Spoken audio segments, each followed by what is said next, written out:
Welcome to the deep dive. Today, we're really getting stuck into a major conceptual undertaking. We certainly are. We're looking at the history, the foundational perspectives of organization theory, OT. It's a huge field, as you know. Yeah. And understanding it is pretty essential for advanced researchers. It's inherently multidisciplinary. Right. The source material makes that clear, doesn't it? Mhm. Economics, sociology, political science, engineering. Cultural studies, philosophy, it pulls from everywhere, Yeah. which is its strength, but also, well, makes it complex to get your head around sometimes. So to navigate this, maybe we should start with the core tension, the one that runs through the whole history. Good idea. It's this constant pull between what we call normative interests and academic interests. Okay, so normative is the practical side. Right. Executives, consultants. Exactly. People looking for answers. Yeah. How do we make this organization more productive, more efficient? They want solutions, designs, competitive advantage. Whereas the academic side, that's more the sociologists, the economists, maybe. Precisely. They're asking the bigger why questions. How do organizations shape society? What are the power dynamics? They're often critiquing the very things the normative side is trying to achieve. So it's an applied discipline, fundamentally. Abstract ideas have to connect to concrete actions. And that's where the friction comes in. It's never just intellectual debate. It's always got this political edge.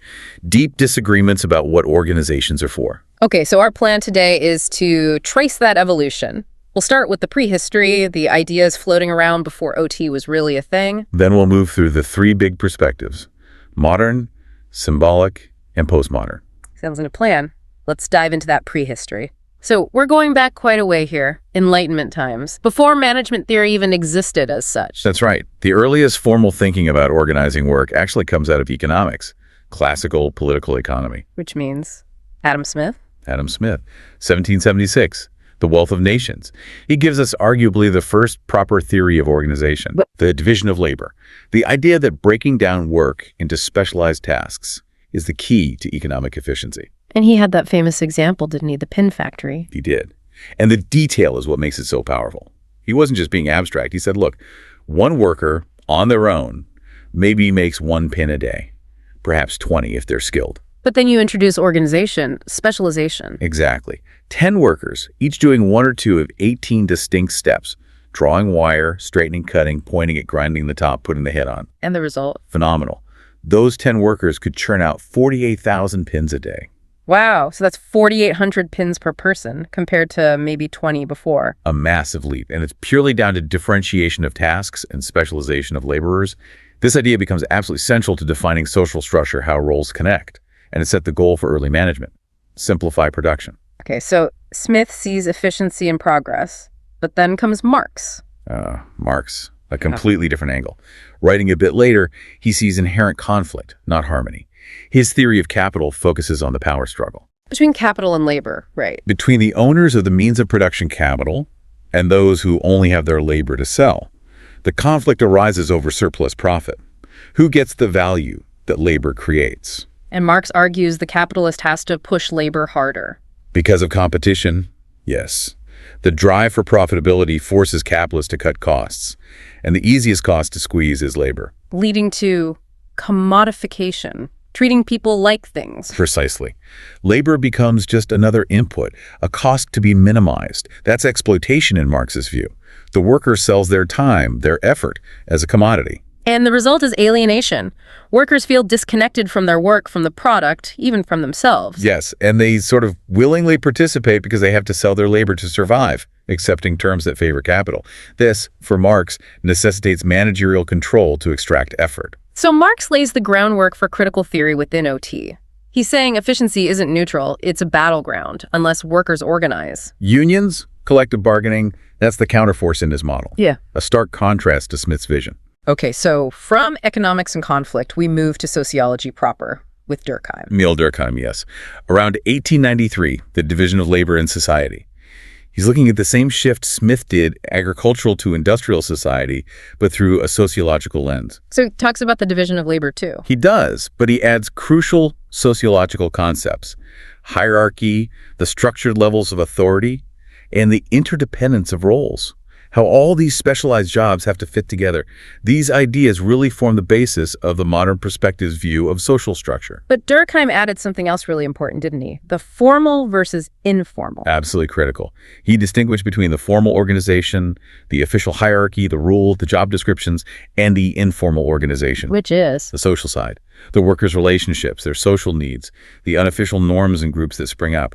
That tension, the hard, rational structure versus the soft human element, becomes a defining split in OT for decades. And methodologically, he pushed for quantitative methods. Yes, he was a pioneer of using statistics and sociology. His study Suicide is a classic example.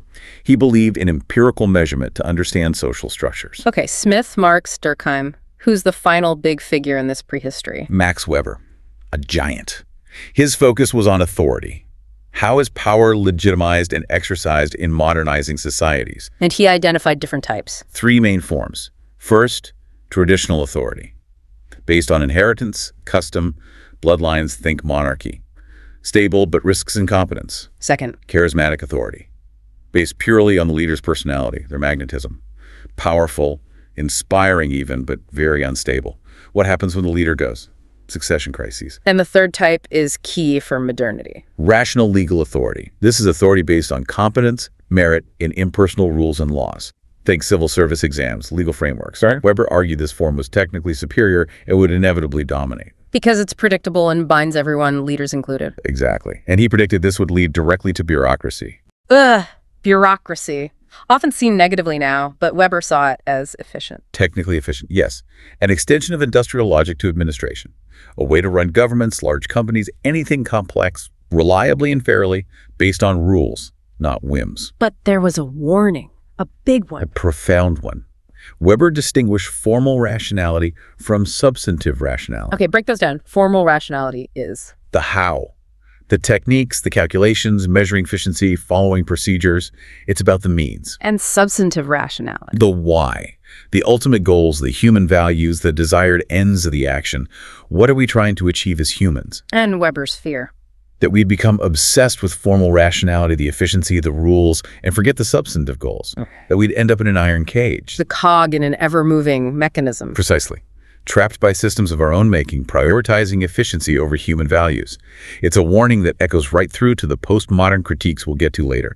It challenges that purely normative drive for efficiency right from the start. Okay, so we've got this rich intellectual backdrop from Smith, Marx, Durkheim, Weber, structure, conflict, authority, rationality. Now, how did people trying to actually run organizations respond? This is where we get the classical management theorists. The normative response, people trying to apply these ideas or variations of them to solve practical problems. And the most famous or infamous is probably Taylor. Frederick Winslow Taylor, yes. Around 1911, the father of scientific management. His core belief was almost religious in its conviction. Science could fix management. How? Through observation and measurement. Exactly.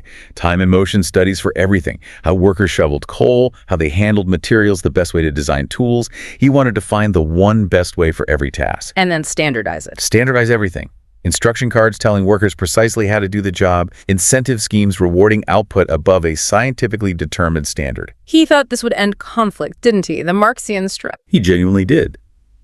If management used science to maximize profits and workers were paid high wages for meeting scientific standards, their interests would align. Harmony would result. But it didn't quite work out like that. Not really. His ideas, Taylorism, were hugely influential. Henry Ford's assembly line, Fordism, is a direct application. Even Lenin and Stalin adopted his methods. But the workers. Hated it. Saw it as dehumanizing, de-skilling, destroying trust. Owners sometimes resisted too, fearing it upset the established order. It even led to a U.S. congressional investigation. So its legacy is mixed. Modernists might see the justification for rational efficiency. While critical theorists, postmodernists, see it as the ultimate tool for managerial control. Marx's commodification of labor made scientific, pseudoscientific, they'd argue, justifying unprecedented power over the worker. A very different voice from that era was Mary Parker Follett, much more humanistic. Completely different. Writing in the 1920s, she was advocating for applying ideas from strong communities to organizations, thinking about workplace democracy, non-hierarchical networks. And she talked about power differently, too. Radically differently. Not power over others, but power with others. Shared power, coactive power as the source of creativity. Especially in resolving conflict. Yes, she outlined 3 ways. Domination, I win, you lose. Compromise, we both give something up. And her preferred way, integration. Ah, the library window example. Can you quickly recap that? Sure. Someone wants a window open for fresh air. Someone else wants it shut because they dislike the draft. Domination is one person getting their way. Compromise is opening it halfway. Neither is happy. But integration? Integration means looking behind the positions, open versus shut, to the underlying interests. Need fresh air versus need to avoid draft, the solution. Open a window in the next room. Both get what they truly want. It requires redefining the problem. A really insightful way to think about collaboration, but her ideas didn't catch on immediately in the West. Sadly, no. Some feminist scholars attribute this partly to her gender in a male-dominated field. But interestingly, her ideas were apparently quite influential in Japan, prefiguring later concepts of organizational learning and community. Okay, so while Follett focused on the human side, others were focused on rational administration, like Fayol. Henri Fayol, yes. Also early 20th century. A successful CEO himself, he wanted to codify universal administrative principles, things applicable to any organization trying to be rational. And these are principles we still recognize today. Absolutely. Things like span of control, how many people can a manager effectively supervise, delegation, departmentalization, how you group activities, and crucially, unity of command, report to one boss only. Avoids confusion. He also mentioned esprit de corps. He did. A sense of unity, harmony among employees, a nod towards the cultural side, which foreshadows later developments. And Fayol's list was expanded by Gulick. Luther Gulick, 1937, aiming to make government administration more professional, more scientific. He gave us that famous mnemonic. Ah, POSDCRB. That's the one. Planning, organizing, staffing, directing, coordinating, reporting, and budgeting. Basically the essential functions of administration. Right, and bringing these threads together, the sociological and the administrative, was Chester Barnard. Chester Barnard, 1938. The functions of the executive. A really important synthesizer. He'd been a telephone company executive. And he picked up on Durkheim's informal organization. Explicitly. He argued that managing the informal organization, the social networks, the grapevine, the culture, was a key, non-delegable job for any executive. Because organizations are fundamentally cooperative social systems. They only function if there's clear communication of goals, attention to worker motivation, and real integration of effort. He effectively blended Follett's human concerns with Taylor's focus on getting things done, setting the scene for the modern perspective proper. Okay, so now we're formally in the modern perspective, kicking off seriously around the 1960s and 70s. It's rooted in that Enlightenment belief in reason, objectivity. The goal being to find universal laws, to diagnose problems, predict outcomes. Exactly. To create competitive advantage, profitability, often through finding the most efficient structures and processes. It's very problem-solving oriented. And one of the first big frameworks was general systems theory, GST. Yes, developed from the 50s by people like Ludwig von Bertalanffy and Kenneth Boulding. The ambition was huge. Find principles common to all systems across all sciences. Based on the idea that everything is interconnected systems. Right. Societies contain groups, groups contain individuals, individuals are biological systems, and so on. Boulding even created a hierarchy. From simple frameworks up to social organizations. Level 1. Frameworks, level 2. Clockworks. All the way up to level 8. Social organization, and even level 9. Transcendental systems. But the key takeaway for OT researchers was the level of analysis problem. Absolutely crucial. Yeah. You must define your focal system, the organization, say. Then its components are subsystems, departments, teams, individuals. And the context it operates in is the supersystem, the market, the legal environment. And the warning is, don't mix levels. Don't mix them. And don't ignore the supersystem. You can't explain firm performance, focal system, just by looking at employee motivation subsystem without considering market competition supersystem. Get the level wrong and your analysis is flawed. It's fundamental for structuring research. Okay, so building on this systems thinking came socio-technical systems theory, STS. From the Tavistock Institute in the UK, also starting in the 50s. This focused specifically on the interplay between two key subsystems, the social structure and the technology. The idea being that they affect each other. Constantly. Change the technology and you change social relationships. Those changed relationships then affect how the technology is used. You can't just optimize the tech in isolation. Because optimizing the whole system might mean sub-optimizing one part. That's the core insight. Sometimes to get the best overall performance from the combined socio-technical system, you might need a technology that isn't, on paper, the absolute most efficient, or a social structure that isn't perfectly streamlined. And the classic example is the coal mine studies. Tristan Bamforth's work. They compared the standard long-wall mining method, very mechanized specialized tasks, workers isolated with an alternative used in one mine. The short wall method. Right, which used autonomous work groups, small, multi-skilled teams responsible for the whole mining cycle on their shift. They decided amongst themselves who did what. And even though their methods weren't always textbook efficient. Paradoxically, yes. Their overall performance was much better. Why? Because the social system worked. Less stress, more cooperation, better communication, more flexibility. The combined social and technical system was optimized, even if the technical part alone wasn't maxed out. So this gave real weight to ideas like self-managed teams, a counter to pure Taylorism within the modernist view. Definitely. It showed the importance of Durkheim's informal organization, but framed it in systems terms. Okay, so if STS showed that one size doesn't fit all technologically, that leads naturally to contingency theory. It does.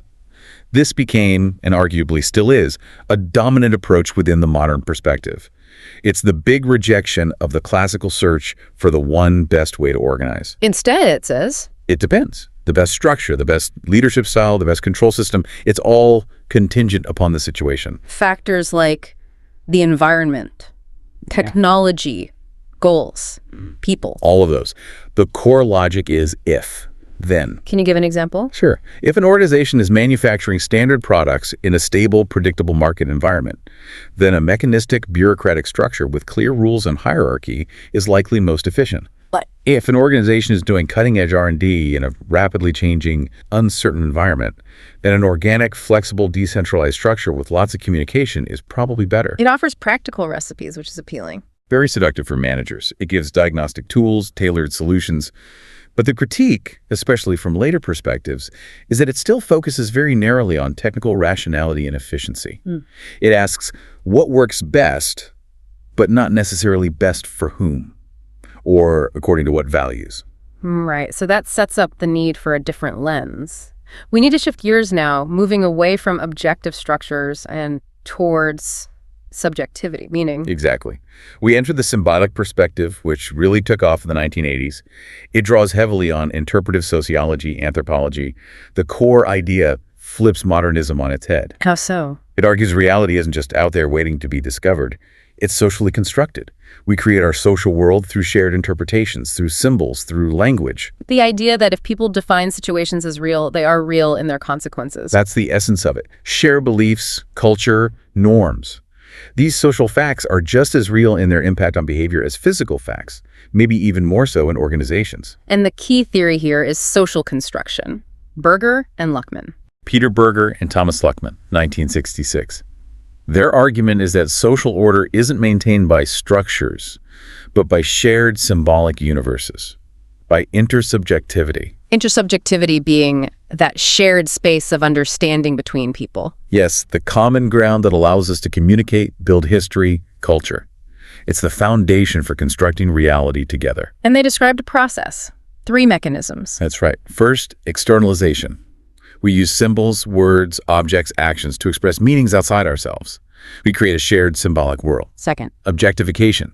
These shared meanings start to feel objective, like they exist independently of us. We treat them as things, even though they're human creations. Think of company policy or market forces. and third, internalization. This is where individuals, especially new members, accept these objectified meanings as just the way things are, reality. This is the process of socialization. Which explains why starting a new job or joining a new research group can feel so exhausting. Absolutely. You're cognitively working hard to internalize this whole new set of externalized, objectified meanings, symbols, and rules. You're learning the local reality, treating the map as if it is the territory.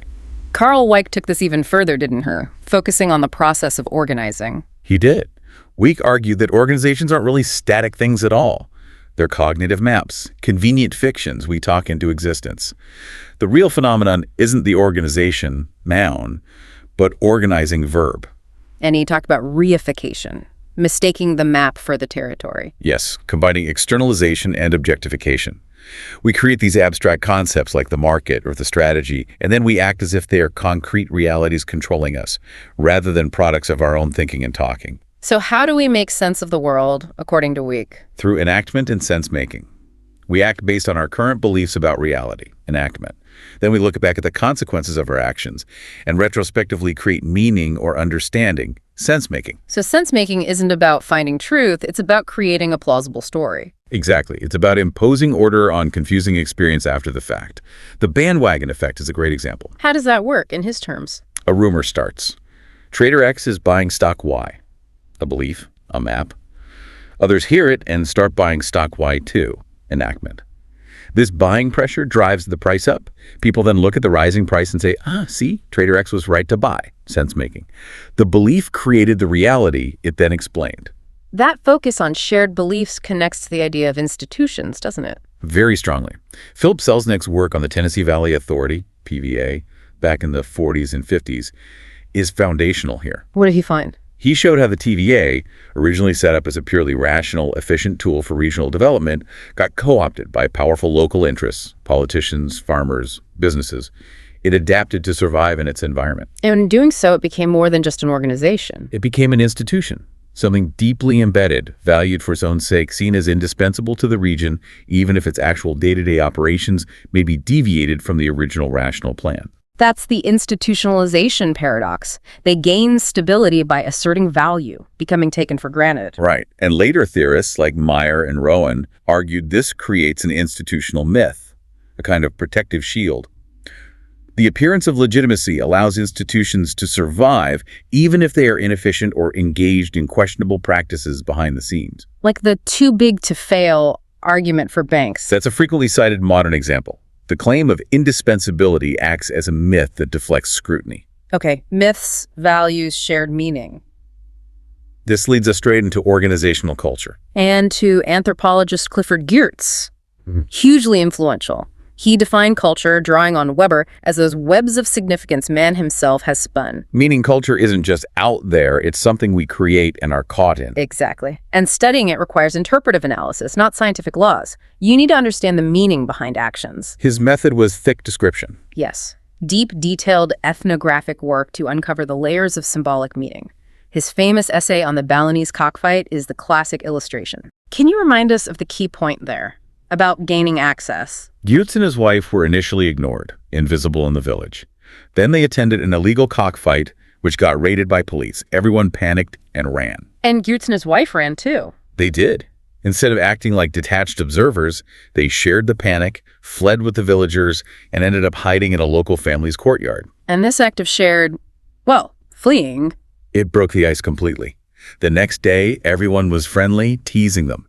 That shared moment of vulnerability, of acting with the community rather than observing it, demonstrated solidarity. It gave them the rapport needed for genuine ethnographic understanding, something months of formal interviews couldn't achieve. That really highlights the importance of the researcher's role and how they tell the story. Absolutely. Which leads to thinking about narrative style. John Van Manen talked about different ethnographic tales. Like realist tales. The traditional, objective, fly-on-the-wall style, common in modernist work where the narrator is hidden. Versus confessional tales. Where the researchers are present in the text, reflecting on their biases, mistakes, experiences. More personal. And impressionist tales. Like Geertz's cockfight story. Vivid, detailed, trying to pull the reader into the experience, conveying the feel and meaning of events. This awareness of the researcher's own position is crucial, isn't it? The idea of reflexivity. Essential for the symbolic and especially the postmodern perspectives. Reflexivity means acknowledging your situated perspective, how your background, your assumptions, your research community shape what you see and how you interpret it. It's about constantly questioning your own choices. Why this focus? Why this interpretation? Precisely. Because if reality is socially constructed, then knowledge about it is also constructed, not simply found. Reflexivity is the commitment to examining that construction process. It sets the stage for the even deeper critique of the postmodern turn. Okay, so if the symbolic view questioned objective reality, the postmodern perspective seems to attack the very foundations of Western thought. It's a radical critique, yes. Emerging strongly in the 1990s, partly out of anthropology's crisis of representation, realizing that writing about other cultures is always an act of interpretation and power, It focuses on instability, language, and how knowledge is tied to power. And it takes aim at the Enlightenment. Ironically labels the whole modernist project the Enlightenment project. Postmodernists argue its ideals of reason and progress were often used, historically, to justify Western dominance, colonialism, imposing one view on the world. They critique the idea of inevitable progress. Call it the progress myth. Argue it's a kind of dogma used to mask abuses of power. The philosopher Lyotard talked about the grand narrative. What's a grand narrative? It's an overarching story that claims universal validity, like reason will lead humanity to perfection or free markets solve all problems. Lyotard argued these narratives are intellectually totalitarian, silencing other viewpoints and promoting the interests of specific groups. So the antidote is? To challenge these grand stories, to listen for the silenced voices, the alternative perspectives. And language is key to this critique. Absolutely central. Postmodernism draws heavily on linguistic theory, particularly Saussure. His idea was revolutionary. The link between a signifier, the word like dog, and the signified, the concept of a dog, is arbitrary. There's no inherent reason a dog is called dog. I mean, language doesn't just reflect reality, it shapes it, and meaning isn't fixed. Exactly. Meaning shifts constantly depending on context, on differences between words. Wittgenstein used the metaphor of language games. Different communities have different rules for using language. Right. Science has its language game, management has another, art criticism another. Adopting the modern, symbolic, or postmodern perspective in OT is like entering a specific language game with its own rules, jargon, and ways of establishing truth.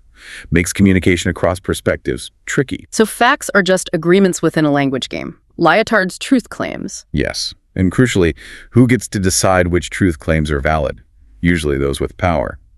This can lead to silencing dissent if opposing claims aren't allowed into the game. Giving voice to silence becomes a critical act. This links directly to Foucault, doesn't it? Power and knowledge. Michel Foucault. His argument is that knowledge isn't separate from power. They are intertwined. Power knowledge. What counts as knowledge in any era is determined by power structures. And power works through normativity, defining what's normal. Yes. Power operates subtly by shaping our understanding of what's normal, acceptable behavior. It disciplines us through discursive practices. Discursive practices being... The ways of talking, the jargon, the technical language within a field, like management or medicine, that define reality and regulate behavior. They include some voices and exclude others. And this can lead to decentering, shifts in power due to shifts in language. A fascinating concept. Foucault argued that changes in discourse can change who holds power and even shape identities. The example often used is the rise of the customer in management discourse. How did that decenter the manager? Well, if the customer becomes the central focus, linguistically, the customer is king, then the manager, previously the center of control, gets pushed aside. This linguistic shift, arguably, provided justification for things like delayering, managerial redundancies in the late 20th century. Language changed, power shifted. Oh, wow. Okay, taking language instability even further is Derrida, with deconstruction. Jacques Derrida. Deconstruction isn't about destroying something. It's a method of reading texts very closely. Policies, reports, mission statements to reveal their hidden assumptions, internal contradictions, and multiple possible meanings. To show that no text can have one single stable meaning. Exactly. He argued meaning is constantly unstable. He coined the term difference. With an A, what does that mean? It's a play on two French words, to differ and to defer. Meaning comes from difference, we know up because it's different from down, but meaning is also endlessly deferred. To explain up, you need other words which need explaining with other words. Meaning is always postponed, never fully present, it's fluid. Okay, this is getting quite abstract. How does it connect back to organizations, maybe through Baudrillard? Jean Baudrillard takes these ideas to an extreme, talking about simulacra and hyperreality. He argued we've moved beyond representation. What's a simulacra? It's a copy without an original. An image or simulation that has taken on a life of its own and no longer refers back to any underlying reality. Think Disneyland, maybe. And hyperreality. This is where the distinction between the real and the simulated collapses entirely. Reality, image, fact, fantasy, these opposites implode. We live immersed in simulations, copies, images, to the point where the real itself becomes impossible or irrelevant. Can you give an organizational example? This sounds very philosophical. The Enron scandal is often used as a chilling illustration. Enron didn't just cook the books, they created a simulacrum of a successful company. Oh. Through complex fake partnerships, hiding debt, generating phantom profits. But it went further. When analysts visited in 1998, Enron apparently staged a whole fake trading floor. Took an empty floor, filled it with hired people pretending to trade, complete with ringing phones, computer screens, even personal photos on desks to make it look real. It was pure performance, a simulation designed to support the hyper-real stock price. It shows how powerful these constructed realities can be. #tag conclusion synthesis. Okay, my head is spinning slightly. We've gone from pen factories and objective efficiency to fake trading floors and hyperreality. That's a huge intellectual distance. It really is. It covers the entire spectrum of how we can think about organizations. So maybe we can quickly recap the core differences between the three main perspectives we've covered. How they see reality, their goals. Good idea. Let's try and boil it down, referencing how these often get summarized. The modern perspective. Assumes reality is a pre-existing unity, objective, measurable. Its goal. Prediction and control. Efficiency. And its model for relationships. Fundamentally hierarchy. Structure. Okay. Then the symbolic perspective. Sees reality as a socially constructed diversity, created through shared meaning. More about understanding and tolerance, interpreting meaning. And relationships. The model is community, shared culture, norms. Right. And finally, the postmodern perspective. Views reality as unstable, a constantly shifting plurality, shaped by language and power. Its goal. Often explicitly liberation, critiquing power, giving voice to the silenced. And its relational model. Towards self-determination, challenging control structures. So to really understand OT, you need to be able to hold these contrasting views in your head simultaneously. I think so. You need to see how an organization can be viewed as an objective system and a negotiated culture and a site of power struggle, all at the same time. Which brings us to a final thought for you, the listener, the advanced researcher grappling with these ideas. Given that OT presents these multiple, often contradictory ways of seeing reality, unity, diversity, plurality, here's something to consider. How might using those principles we discussed, reflexivity, questioning your own stance, and substantive rationality, focusing on ultimate values, the why. How might embracing those help you in your own work? Not just to figure out the most efficient way to organize or study something, but the most ethically justified way to apply the knowledge you gain. A challenge indeed. It certainly is a profound point to end on.